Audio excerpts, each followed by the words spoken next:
আচ্ছা, বানের ইচ্ছাটা কি? চাচি, ও আসলে আমাকে কোনো চাপ দেয়নি। বলেছে যে ডিসিশনে নিই যাতে একটু ভেবে চিনতে নিই। হ্যালো ফিদা, কখন আসবা তুমি? এই তো রওনা দিচ্ছি। শুনো, তাড়াতাড়ি আসো। কি হয়েছে? তোমার গলায় এরকম টেনশন শোনাচ্ছে? সাব্বির ভাই আর মিথিলা ভাবি কি আবার কোনো ঝড় তুলেছে নাকি? ওনার শরীর কেমন আছে? আর ওনার ব্যবসা কেমন চলছে? আলহামদুলিল্লাহ আন্টি, বাবার ব্যবসাও ভালো চলছে, শরীরও আলহামদুলিল্লাহ ভালো আছে। এই পারো, এদিকে আসো। বাসায় তো গেস্ট এসেছে, একটু চা করে দাও তো। আচ্ছা, পরিচয় হয়ে খুব ভালো লাগলো।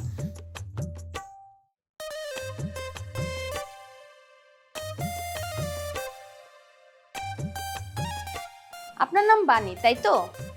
নাম শুনে মনে হচ্ছে আপনি একটু আলাদা টাইপের মানুষ। তো তুমি সেটা কিভাবে বুঝলে? আমি মানুষ দেখে অনেক কিছু বুঝে ফেলতে পারি। আপনি কি গান শুনেন? হ্যাঁ শুনি। কি টাইপের গান? রোমান্টিক নাকি স্যাড সং? দুই রকমই শুনি, মুডের উপর ডিপেন্ড করে। সিনেমা দেখেন? হ্যাঁ সেটাও দেখি। কি টাইপের? লাভ স্টোরি নাকি সিরিয়াস? আমার তো লাভ স্টোরি বেশি ভালো লাগে। বুঝতে পেরেছি, আপনি হলেন ইমোশনাল টাইপ। আর ইমোশনাল টাইপ মানুষগুলো চায়ের মধ্যে হালকা টক আর হালকা চিনি খায়। তাই নাকি? আরেকটা প্রশ্ন, আপনি কি বেশি মিষ্টি পছন্দ করেন? না, খুব একটা না। ঠিক আছে, আপনি লেবু চা খাবেন, খুব হালকা চিনি আর না থাকলেই চলে, তাই তো? বাহ, একদম ঠিক বুঝে ফেলেছেন। আমি বলেছিলাম না আমি মানুষ চিনতে ভুল করি না। আচ্ছা, তাই নাকি? তাহলে কি এখন চা বানাতে যাবে? অবশ্যই, এমন চা বানাবো খেলে সারা জীবন মনে থাকবে। আসতেছি। কি অদ্ভুত মেয়ে, তাই না? আবার তুমি ওর কথা হাসছো? আচ্ছা, তুমি কি সত্যি লেবু চা খাও? আন্টি আমি আসলে চাই খাই না। ওহ, কি বলো? তাহলে ওকে যে এমনটা বললা? আসলে কি আন্টি, ও যেভাবে কথা বলছিল বলতে ভালো লাগছিল, আর ওর ক্যারেক্টারটা অনেক ইন্টারেস্টিং, তো তাই ভাবলাম ও যা বলছে তা শুনি, না বললে হয়তো কষ্ট পাবে। তুমি তো বেশ বুদ্ধিমতী মেয়ে। আসলে আন্টি আমি আজ শুধু গল্প করতে আসিনি, তাহলে? আমি চাচাকে দেখতে এসেছিলাম, আর ডক্টরের সাথে আমার কিছু কথা হয়েছে।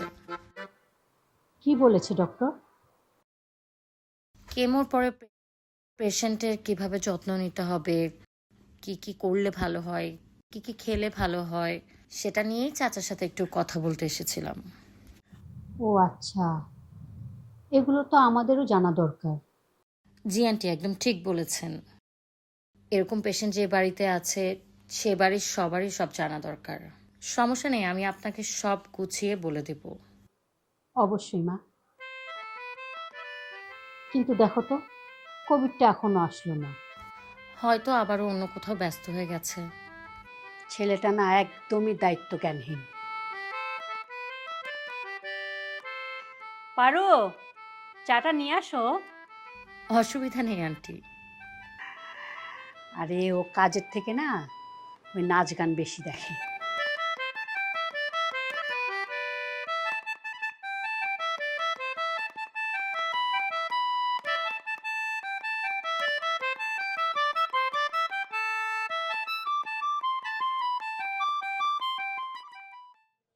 ভাইজান, হুম। আজকে তোমার কেমন লাগতেছে? আর কেমন লাগা, শরীরটারে নিজের মনে হয় না, সারাক্ষণ মাথা ঝিমঝিম করে।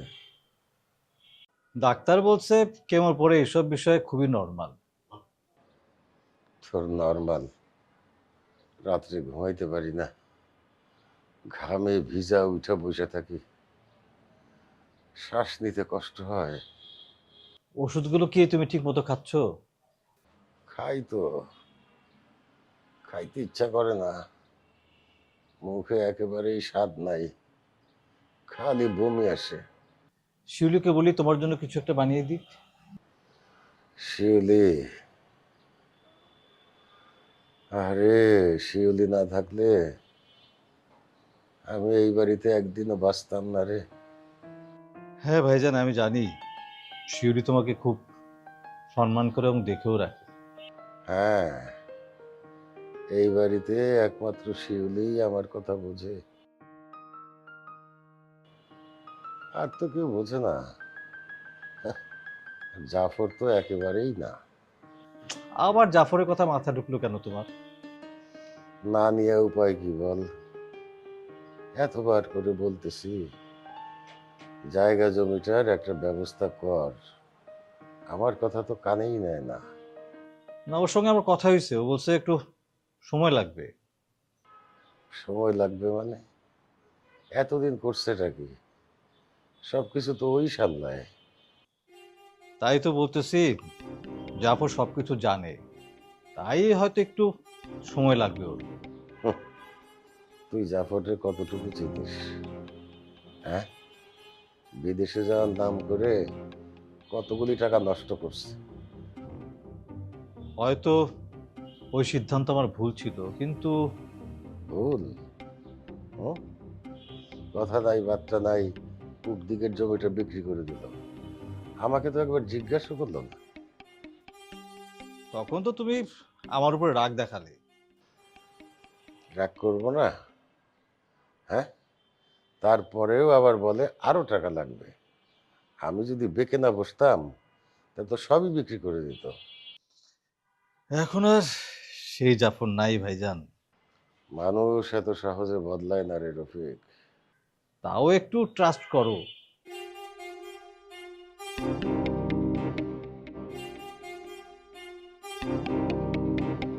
আমার আর কোনো ট্রাস্ট নাই। নিজের শরীরটাই যখন নিজের কথা শোনে না, মানুষ আমার কথা শুনবে কেন? এই জন্যই তো বলি, এত টেনশন আর নিও না। টেনশন না নিয়ে থাকি কি করে বল? মাথার ভিতরে সবসময় ঘুরে কি হবে কি হবে। এটা হয়তো কেমোর সাইড এফেক্ট হতে পারে। মানে? ডাক্তার বলেছিল কেমোর পরে মুড সুইং হয়, রাগ বাড়ে, অস্থিরতা বাড়ে। আমার তাই মনে হইতেছে শরীরটা জানি কেমন লাগে, হঠাৎ হঠাৎ খুব রেগে যাই।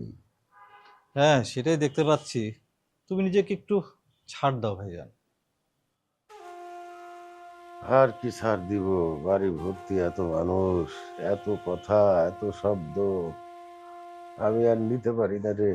আর কয়টা দিনের জন্য ভাইজান? আমি বাড়ি যাব। এখন তোমার এই শরীর নিয়ে তুমি কিভাবে গ্রামে যাবে? যাব, এইখানে আমার দম বন্ধ লাগে, আমি শ্বাস নিতে পারি না। ভাইজান, তুমি একটু সুস্থ হও, তারপর তোমাকে আমি নিজেই নিয়ে যাব। সব কিছু খালি পরে পরে। আরে আমার তো সময় নাই রে রফিক। এমন কথা বলো না ভাইজান। বাস্তব কথা বলতেছি তো।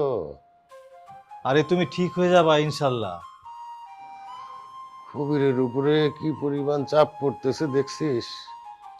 হ্যাঁ, তো একলাই সামলাইতেছে সব। আমার জন্য আজকে ওর এই অবস্থা। আরে না, ও তো ছেলে, ওর তো এটা দায়িত্ব কর্তব্য। তবু দেখ, কবিরটার চোখের নিচে কালি পড়ে গেছে। ভাইজান, আমি আছি তো, এত চিন্তা করো না তো। সাব্বিরটাও একটা মাথা খারাপ, হুট করে বিয়ে করে ফেললো। হ্যাঁ, আমাকে একবার জিজ্ঞেসও করলো না। আর বোর্ডটা হয়েছে 1 নম্বরে বেয়াদব। এই বাড়িতে কেউ কাউরে তোয়াক্কা করে না, কারোর কাছে অনুমতি নেয় না, কাউকে জিজ্ঞাসাও করে না। প্রীতির কথা ভাবছিস কিছু? সারাদিন দেখি মন মরা হয়ে থাকে, কান্নাকাটি করে। কি হয়েছে ওর? ও যাকে পছন্দ করতো সে তোকে ছেড়ে চলে গেছে। তাই বলে সারা জীবন কাঁদতে হবে? ঠিক হতে একটু সময় লাগবে। আরে বিয়ে দিয়ে দে তো, শ্বশুর বাড়ি গেলে সব ঠিক হয়ে যাবে। সবকিছু এত সহজ না ভাইজান। সংসার করলে মানুষ ঠিক হয়। জোর করলে না হয়, আবার উল্টো যদি খারাপ হয়। আমি কিন্তু প্রীতির ভালোর জন্যই বলতেছি রে রফিক। আগে ওর মনটা একটু ঠিক হোক। তাছাড়া আমার নিজের মনটা এখন ঠিক নেই, বিক্ষিপ্ত। আমার নিজের মনটাও ঠিক নাই রে। হ্যাঁ, এটা সময়ের ব্যাপার। মাঝে মাঝে মাথায় এমন ঘুরে, দাঁড়ায় থাকতে পারি না। এটা বলো নাই তো আগে। বললে হইতোটা কি? আরে বাবা, বললে ডাক্তারে জানাইতাম, সেটা পরামর্শ দিত। ডাক্তার আর ওষুধ, ওষুধ আর ডাক্তার, বড় ক্লান্ত লাগে। তারপরেও ভাইজান, সুস্থ থাকার জন্য এটা চালাইতেই হইব। শরীরের ব্যথা সহ্য করা যায়, কিন্তু ভিতরের এই অস্থিরতা কিছুতেই সহ্য করতে পারি না। কেমন জানি লাগে, বুঝাইতে পারি না। শিলুকে ডাকবো? তোমার তো ওষুধ খাওয়ার সময় হয়েছে। ডাক। কিছু একটা খেয়ে নাও, তারপর ওষুধ খাও। খেতে ইচ্ছা করে না রে, মুখে একদম রুচি নাই। তাও জোর করে হলেও কিছু একটা খেতেই হয় ভাইজান। ঠিক আছে, শিউলিকে পাঠাই দে। আমি গেলাম ভাইজান, হ্যাঁ, শিউলিকে পাঠিয়ে দিচ্ছি।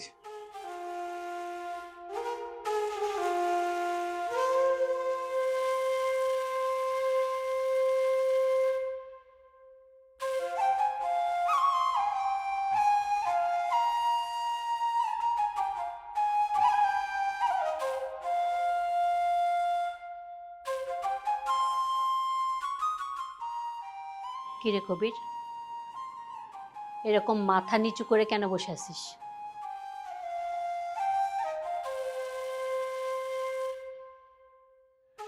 কিছু না চাচ্ছি, এমনি। তুমি কিছু বলবে?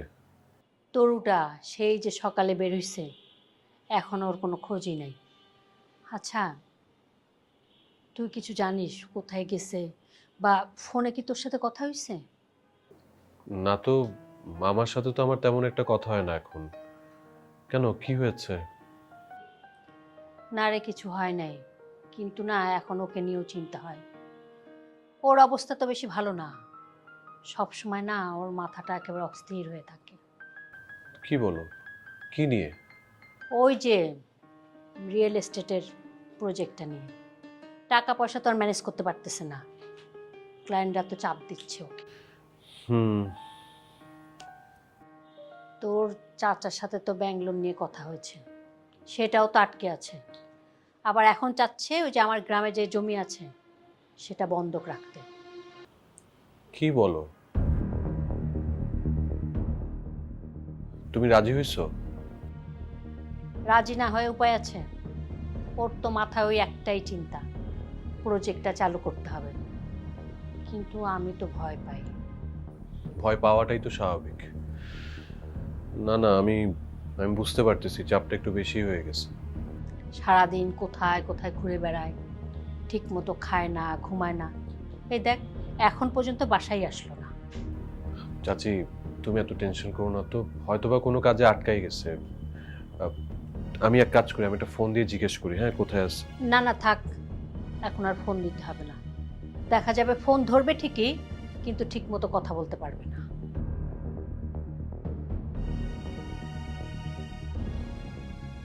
তোর কি কোনো কারণে মন খারাপ?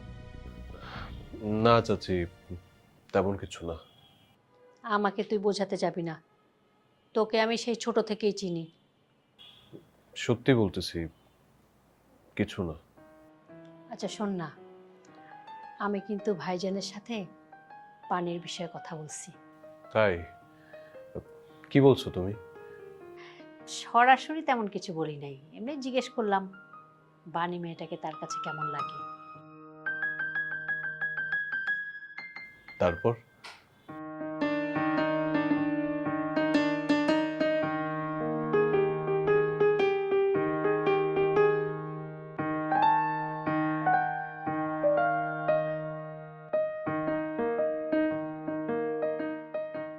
কি ব্যাপার, তুই সরাসরি বাসায় না আসতে বলে এখানে আসতে বললি কেন? ভাবলাম অনেকদিন তোমার সাথে দেখা হয় না, কথা হয় না, তাই একটু বাইরে দেখা করি, চা খাই। হ্যাঁ, তো সেটা তো তুই বাসায়ও করতে পারতি। তুই এখানে কেন ডেকে আনলি?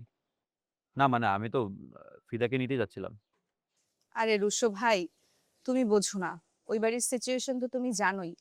তোমার সাথে দেখলে চাচি আবার উল্টাপাল্টা অনেক কিছু বানিয়ে ফেলবে। তুই ব্যাপারটাকে বেশি ভাবছিস না? মানে আমি তো শুধু তোর ক্যাম্পাসের বড় ভাই না, আমি তো ফিদারও বড় ভাই। রুশো ভাই, তুমি এসব বুঝবে না, এখন এই আলাপ বাদ দাও, অন্য কিছু বলি। অন্য কিছু? অন্য কি বলবো? আচ্ছা, একটা কথা বলো তো, তুমি কি এই কয়দিন আমাকে মিস করছিলে? মিস? তুই তো আমাদের অবস্থা জানিসই, যে অবস্থা চলছে। তোকে মিস করবো কোথা থেকে? আমি তো নিজেই মিসিং হয়ে যাচ্ছিলাম। তুই তুই আসলে কি চাস বলতো? মানে ব্যাপারটা কি? ব্যাপার আর কি? তোর কথাবার্তা কিন্তু খুব সন্দেহজনক লাগছে। কেমন সন্দেহজনক?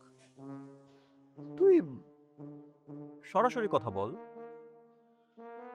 দেখ জেরিন, তুই কিন্তু অনেক পেঁচাচ্ছিস। সরাসরি বল, না হলে কিন্তু। না হলে কিন্তু কি? না হলে কি আর, আমি চলে যাব। মানে কি হাসান ভাই? মানে হচ্ছে আমি এখান থেকে উঠে চলে যাব। তুমি আসলে কি শুনতে চাও সেটা বলো তো। আমি তোর মুখ থেকে শুনতে চাই যে তোর কি সমস্যা আমাকে নিয়ে, বা তুই কোনো কিছু বলতে চাস কিনা।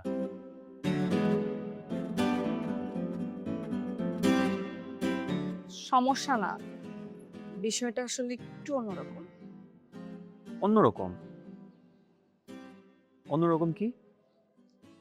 হাসান ভাই, আমি আসলে, হাসান ভাই, তুমি তো জানোই তুমি আমার ইউনিভার্সিটির বড় ভাই।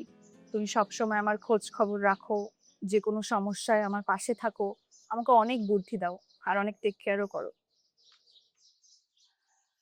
আমি বুদ্ধি দেই, টেক কেয়ার করি, তো এটা কি স্বাভাবিক না?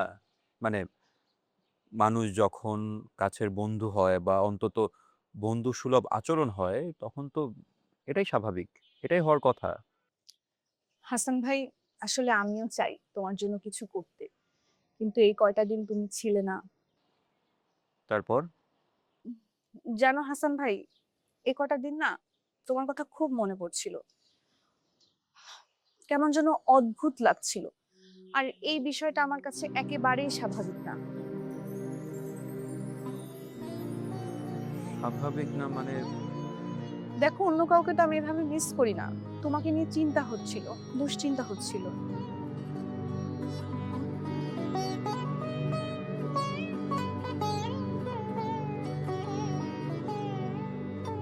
নম্র, ভদ্র, শিক্ষিত। তখন আমি একটু ঘুরায় বললাম যে বাণীর সাথে যদি আমাদের কবিরের বিয়ে হয় তাহলে কেমন হয়। কবিরেরও তো বিয়ের বয়স হয়েছে। তুমি এসব বলছো? হ্যাঁ, আরে বুঝে শুনেই বলেছি, কোনো চাপ দেইনি। ওকে, তারপর? ভাইজান বলল এ বিষয়ে কোনো সিদ্ধান্ত দিতে পারবে না, আগে তোর পছন্দ কি বাণীর পছন্দ কি সেটা আগে জানতে হবে।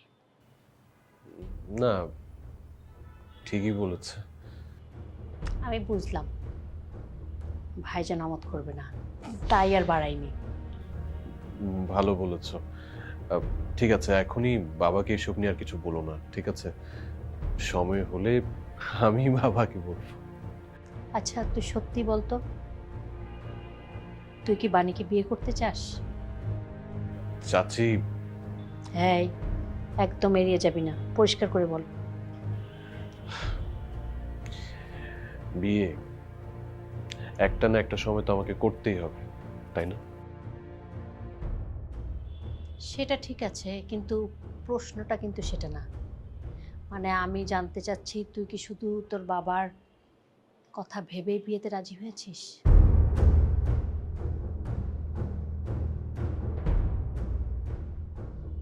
সেরিন, আমার বিষয়টা একটু অন্যরকম। আমি আসলে তুই আসলে আমি তোমাকে একটু তুমি অযথা সন্দেহ করছো, তেমন কিছু না। যদি এমন কেউ থাকে তুই যাকে বলতে পারছিস না, সেটাও বলার মতো না, আমার কাছে জায়গা আছে। চাচি, এখন এসব নিয়ে ভাবার সময় না। সময় না, নাকি তুই এসব এড়াতে চাচ্ছিস? মিষ্টির বাবা মারা যাওয়ার পরে আমি কি আরেকটা বিয়ে করতে পারতাম না? পারতে। করি নাই কেন তা জানিস? মিষ্টির জন্য। আমার কাছের যে মানুষই বিপদে পড়ুক বা ভুল সিদ্ধান্ত নিলেও তার পাশে দাঁড়ানোর দায়িত্বটাও তো আমার। অবশ্যই দাঁড়াবি।